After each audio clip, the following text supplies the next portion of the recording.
आप देख रहे हैं इंडिया 29 स्टेट्स न्यूज, बढ़ते हैं न्यूज की तरफ।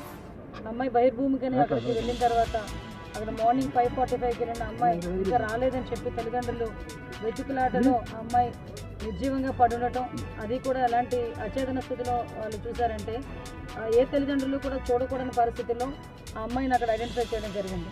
ఒంటి మీద నూలు పోగు కూడా లేకుండా ఆ అమ్మాయిని రేప్ చేసి చంపబడింది అన్నది ప్రాథమికంగా పోలీసులు కూడా ఇచ్చిన ఇన్ఫర్మేషన్. అమ్మాయి చంపబడిన తీరు కూడా చూస్తూ ఉంటే చాలా బ్రూటల్గా హత్య చేసిన సందర్భాన్ని కూడా మనందరం కూడా చూసాం. నిజంగా ఇలాంటి సంఘటనలు జరుగుతూ ఉంటే సభ్య సమాజంలో మనం ఉంటున్నామా లేకపోతే ఎక్కడైనా అటవీ ప్రాంతంలో ఉంటున్నామా అన్న విషయం అయితే మనకు ఒక్కొక్కసారి భయం అనిపిస్తుంది.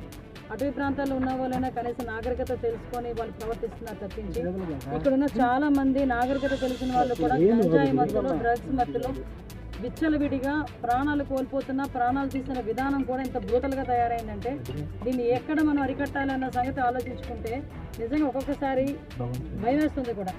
ఎందుకంటే నేను ఏం చెప్తున్నానంటే లాస్ట్ ఫైవ్ ఇయర్స్ గవర్నమెంట్లోని కూడా విచ్చలవిడితనం, గంజాయి విచ్చలవిడితనం విపరీతంగా పెరిగిపోయింది. చాలామంది అమ్మాయిలు ఇదే రకంగా హత్యలు చేశారు, మానభంగాలు చేశారు, అత్యాచారాలు చేశారు, అన్నీ జరిగినాయి. ఇప్పుడు మళ్ళీ అదే విధంగా ఈరోజు చీరాల మనలోనూ ఇక్కడ కూడా మనకి ఆ సంఘటన జరగడం అన్నది నిజంగా చాలా దురదృష్టకరం.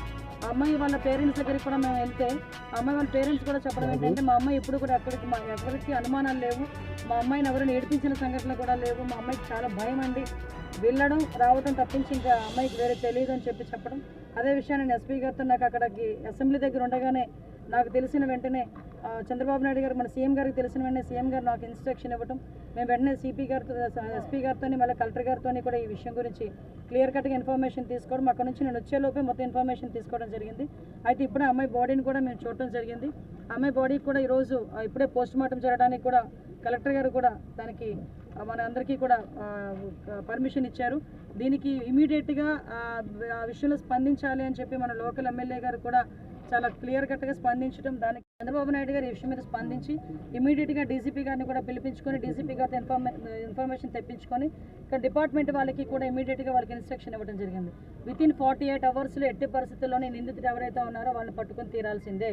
దీనికి ఎక్కడా కూడా వాళ్ళెవరూ కూడా దాన్ని నిర్లక్ష్యం చేయడానికి ఎట్టి పరిస్థితి పనికిరాదు. అట్ ద సేమ్ టైం ఆ కుటుంబం కూడా చాలా పేద కుటుంబం. ఆ అమ్మాయి టైలరింగ్ చేసుకుని బతికి ఆ కుటుంబాన్ని పోషించుకునే పరిస్థితి అమ్మాయిది. అటువంటి సందర్భంలో వాళ్ళ ఫాదర్ కూడా నేత పని చేసే మనిషి. ఆ అమ్మాయి నిజంగా అమ్మాయి కుటుంబాన్ని పోషిస్తుందనే చెప్పాలి.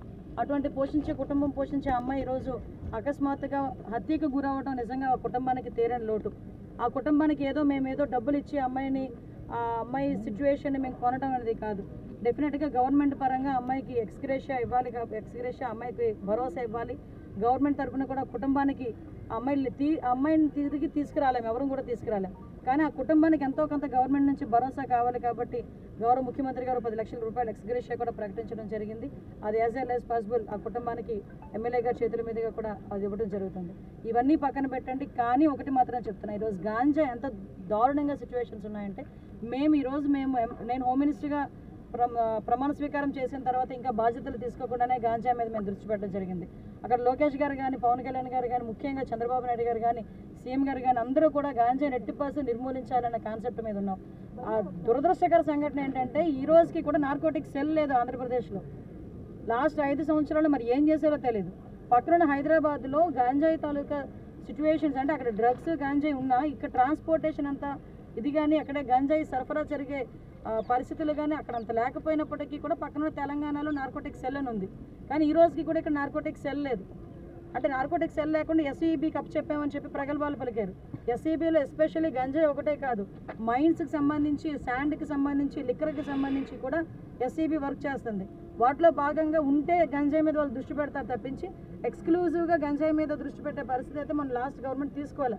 మేము డెఫినెట్గా ఎక్స్క్లూజివ్గా గంజాయి మీద టాస్క్ ఫోర్స్ని ఏర్పాటు చేయడానికి కానీ, టోల్ ఫ్రీ నెంబర్ ఇవ్వడానికి కానీ, గాంజాయి నిర్మూలించడానికి ఈ గవర్నమెంట్కి ఇమీడియట్గా మేమందరం కూడా చర్యలు తీసుకుంటున్నాం.